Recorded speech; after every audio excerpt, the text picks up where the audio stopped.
Hello everyone, my name is Hemant and you are watching Crediwealth और Crediwealth की हमारी technical analysis series को आगे बढ़ाते हुए मैंने कुछ स्टॉक्स को सेलेक्ट किया है जिनके प्राइस एक्शन के ऊपर हम आने वाले समय के लिए नज़र बना करके रखेंगे और पॉजिटिव या नेगेटिव जिस तरीके की भी डेवलपमेंट इस प्राइस एक्शन में होगी हम उसके अकॉर्डिंगली ट्रेड करेंगे। तो आपको याद होगा मैंने अपनी पिछली कुछ वीडियोज़ में आईसीआईसीआई बैंक के बारे में मैंने बात की थी, तो मैंने आपको बताया था कि जिस तरीके का प्राइस एक्शन यहाँ पर डेवलप हो रहा है वहाँ से बहुत ज़्यादा प्रोबेबिलिटी इस चीज़ की बनती है कि ये स्टॉक हमें काफ़ी अच्छा ब्रेकआउट देता हुआ दिखाई दे सकता है। और आप देख सकते हैं आज एक बहुत अच्छी ब्रेकआउट कैंडल यहाँ पर क्रिएट हुई है, जिसके बाद अब बहुत ज़्यादा चांसेस ये हैं कि ये स्टॉक अभी कुछ समय के लिए डाउनवर्ड ट्रेंडिंग मूव में ही रहेगा। तो यहाँ पे देखिए, अगर मैं सिर्फ और सिर्फ इस चार्ट को देखूं तो मुझे समझ में आता है कि जो लेवल पहले इसके लिए काफी लंबे समय तक सपोर्ट का काम कर रहा था वो अब इसके लिए एक रेजिस्टेंस का काम करेगा। अगर ये स्टॉक हमें कहीं भी 934 या 935 रुपीस के आसपास किसी भी तरीके का रिजेक्शन पैटर्न फॉर्म करता हुआ दिखाई देता है तो हम यहाँ पर सेलिंग साइड की डायरेक्शन के ट्रेड में एंट्री करेंगे। और अगेन हमारे टारगेट 926 और आने वाले समय पर यह स्टॉक हमें और नीचे के यानी कि 911 रुपीस तक के टारगेट भी देता हुआ दिखाई दे सकता है। देन जो सेकंड स्टॉक मैंने सेलेक्ट किया है दैट इज ल्यूपिन। अब एक बार मैं इसे सारे के सारे लेवल्स जो हैं पहले मैं मार्क एक बार आपको दिखाना चाहता हूँ। तो आप देख सकते हैं स्टॉक ने काफ़ी अच्छा एक बुलिश मूव जो है वो पकड़ा है। इसने इनिशियली अभी कुछ समय पहले ही एक बहुत इंपॉर्टेंट रेजिस्टेंस का भी ब्रेकआउट दिया है और अभी मोमेंटम स्टॉक में काफ़ी ज़्यादा हमें स्ट्रॉन्ग दिखाई दे रहा है। तो अब यहाँ से अगर आप देखेंगे आज जिस तरीके की कैंडल यहाँ पर फॉर्म हुई है तो आप देख सकते हैं after providing a very good breakout तो स्टॉक हैबिचुअल है, ये हमें और ज़्यादा काफ़ी बड़ी मूवमेंट्स भी क्रिएट करता हुआ दिखाई दे सकता है। तो देखिए कल का दिन काफ़ी इंपॉर्टेंट रहेगा इसके लिए। तो एक्सेसिवली बहुत बड़ा गैप अप अगर स्टॉक ओपन होगा तो हम वहाँ पर अवॉइड करेंगे trading. Same is the case with अगर ये स्टॉक हमें गैप डाउन ओपन होता हुआ दिखाई देगा वहाँ पर भी हम इसे अवॉइड करने वाले हैं। लेकिन अगर बाय एनी चांस ये स्टॉक हमें फ्लैट ओपन होता हुआ दिखाई देता है तो आप देख सकते हैं यहाँ पर काफ़ी अच्छा एक असेंडिंग ट्रायंगल पैटर्न हमें यहाँ पर बनता हुआ दिखाई दे रहा है। तो अगर ऐसा होता है तो हम फ्लैट ओपनिंग के बाद जैसे ही प्राइस अपने प्रीवियस डे हाई के ऊपर एक अच्छी 5 मिनट की कैंडल बुलिश कैंडल यहाँ पर अगर बना करके क्लोजिंग देता है तो उसके बाद हम यहाँ पर ट्रेड के अंदर एंट्री कर सकते हैं और हमारे टारगेट्स जो है काफ़ी अच्छे टारगेट्स इसमें हो सकते हैं। मैं चाहूँगा कि आप वहाँ पर पिवट पॉइंट्स को यूज़ करके इसके अपकमिंग टारगेट्स जो है वो निकालें। बाकी मैं इस स्टॉक को कम से कम 854 रुपीज तक आता हुआ देख रहा हूँ। ये कल ही कल में आ जाएगा, इस चीज़ की कोई मैं श्योरिटी के साथ नहीं बात कर रहा हूँ, लेकिन आने वाले समय के लिए इसमें काफ़ी अच्छे टारगेट्स जो है वो ओपन हो गए हैं।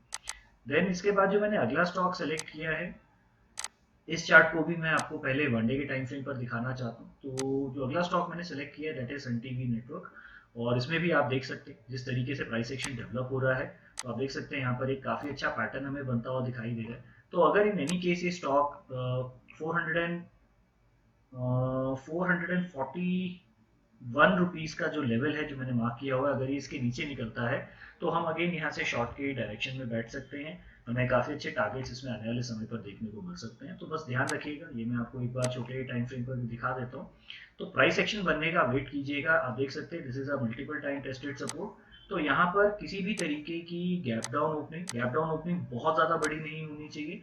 लेकिन अगर हल्की फुल्की सी गैप डाउन ओपनिंग होती है और उसके बाद हम 15 से 20 मिनट का टाइम इसको देंगे, 15 से 20 मिनट, अगर 30 मिनट तक ये स्टॉक इस लेवल के नीचे सस्टेन करता है तो हम अगेन यहाँ से एंटर कर लेंगे। अदरवाइज हम यहाँ पर वेट कर सकते हैं। अगर फ्लैट ओपनिंग होती है तो एक ब्रेकडाउन कैंडल का हम वेट करेंगे। जैसे ही ये ब्रेकडाउन कंप्लीट होगा हम सेलिंग साइड के ट्रेड के अंदर एंट्री कर सकते हैं।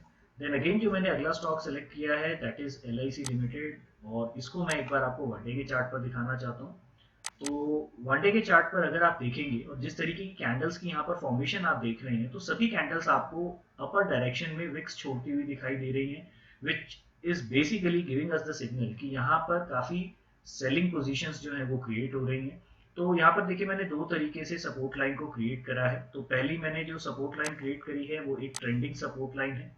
तो वो आप देख सकते हो इसमें मैंने इन दोनों स्विंग्स को कैप्चर करने की कोशिश की है। देन मैंने जो अगली सपोर्ट लाइन मैंने क्रिएट करी है वो सपोर्ट लाइन कुछ इस तरीके से बनेगी। तो मैं वो भी आपको एक बार मार्क करके दिखाता हूँ समवॉट कुछ इस तरीके से। तो देखिए यहाँ पर बहुत प्लान ऑफ एक्शन अगेन बहुत सिंपल रहेगा। जब तक ये important support area price break नहीं करता तब तक हम यहाँ पर शॉर्ट की डायरेक्शन का ट्रेड नहीं करेंगे। और अगर यहाँ से किसी तरीके का एक अच्छा रिजेक्शन पैटर्न भी फॉर्म होता है तो भी हम वहाँ पर एक बात तो छोटे टारगेट्स के लिए सही लेकिन एक बाय साइड की पोजीशन भी यहाँ पर बना सकते हैं। तो जो लास्ट स्टॉक मैंने अपकमिंग वीक्स के लिए जो सिलेक्ट किया है इसमें माइट भी शायद कल नहीं तो हो सकता है आने वाले हफ्ते में कोई एक अच्छा ट्रेड सेटअप बन के इसमें मिलेगा, that would be sun pharma. और सन फार्मा को देखिए सिलेक्ट करने के पीछे का रीजन है लास्ट स्विंग के पास आकर के इसने वापस से नीचे की डायरेक्शन में एक बुलिश सॉरी एक बियरिश कैंडल बनाई थी और उसके बाद आप देख सकते हैं एक बहुत ही टाइट कंसोलिडेशन रेंज के अंदर ये ट्रैवल करता हुआ हमें दिखाई दे रहा है। तो अगेन प्लान ऑफ एक्शन बहुत सिंपल है। हम चाहेंगे यहाँ पर हमें एक बेयरिश ब्रेकआउट मिले, जैसे ही बेयरिश ब्रेकआउट की कैंडल फॉर्म होगी हम यहाँ से शॉर्ट की डायरेक्शन के अंदर एंट्री कर सकते हैं। बाइंग सिर्फ और सिर्फ एक ही केस में हम एग्जीक्यूट करेंगे अगर ये स्टॉक 995 रुपीज की जो अपर इसकी रेंज है जब तक ये इसे कन्विंसिंगली ब्रेक नहीं करता तब तक हम किसी भी तरीके की बाय साइड की कोई पोजीशन स्टॉक में नहीं बनाएंगे। तो उम्मीद करता हूँ आज की वीडियो में जो मैंने स्टॉक्स को शेयर करा है आप लोगों के साथ आप इनको अपनी वॉच लिस्ट पर ऐड रखेंगे। प्राइस एक्शन जब आपको इसमें समझ में आ जाएगा और आपके अकॉर्डिंगली जब वो बनेगा तभी आप इसमें ट्रेड करेंगे। अगर आप चैनल पर नए हैं तो चैनल को लाइक एंड सब्सक्राइब जरूर कीजिए और अगर आप मेरे चैनल के रेगुलर व्यूअर हैं तो इस चैनल को ज़्यादा से ज़्यादा लोगों के बीच में पहुंचाइए, इसे शेयर कीजिए। Thank you, bye bye.